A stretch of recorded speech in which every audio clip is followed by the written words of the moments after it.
Mister বিনের নাম শুনেছ? Mister বিন অক্সফোর্ডের ছাত্র ছিল। মিস্টার বিন যখন অক্সফোর্ডে পড়ে তখন তার খুব স্বপ্ন সে নাটিকা করবে, নাট্যশালায় সে থিয়েটারে সে ভর্তি হয়। থিয়েটারে ভর্তি হওয়ার পর থিয়েটার তাকে একটা ডায়লগ দেয়, সে ডায়লগটা বলতে পারে না। তো তারা বলে তুমি যদি ডায়লগ না বলতে পারো তাহলে তুমি কি নাটক করবা, তাকে বের করে দেয়। মিস্টার বিন চিন্তা করলো আমি ডায়লগ বলতে পারি না, কিন্তু আমি এমন একটা নাটক আবিষ্কার করব যে নাটকে কোনো ডায়লগ দিতে হবে না। 3 বছরের মাথায় মিস্টার বিন এমন একটি মুখ অভিনয় আবিষ্কার করলেন, পুরো বিশ্বটা এত আলোড়ন তৈরি হয়েছে, পরবর্তী অক্সফোর্ড থিয়েটার তাকে নিয়ে পুরস্কৃত করেছে। এরপর তুমি বলো তোমাকে অনর্থক সৃষ্টি করেছে আল্লাহ? আল্লাহ তোমাকে অনর্থক সৃষ্টি করেছে? আল্লাহ তোমাকে অনর্থক সৃষ্টি করেনি। তুমি একটু কালো হলে মন খারাপ করো, হ্যাঁ আমি কালো, আমাকে কেন আল্লাহ অনর্থক সৃষ্টি করেছে? মন খারাপ করো না, করো না? একটা ছেলে প্লে বয়, খুব সুন্দর, সবসময় মেয়েরা তার পিছনে ঘুরে।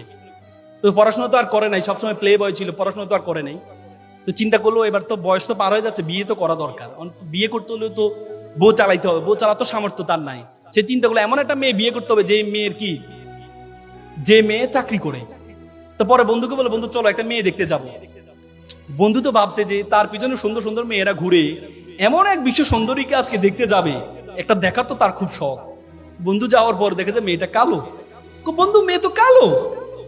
যা বেটা, নদীর জল ঘোলা ভালো, জাতের মেয়ে কালো ভালো। বন্ধু একটু পর বন্ধু তো টেডা।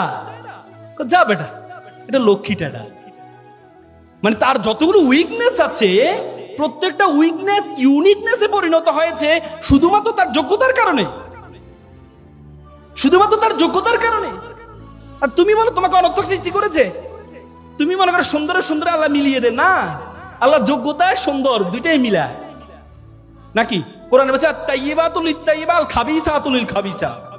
আল্লাহ কোরআনে বলছে আমি ভালোর জন্য ভালো রাখি আর খারাপের জন্য খারাপ রাখি।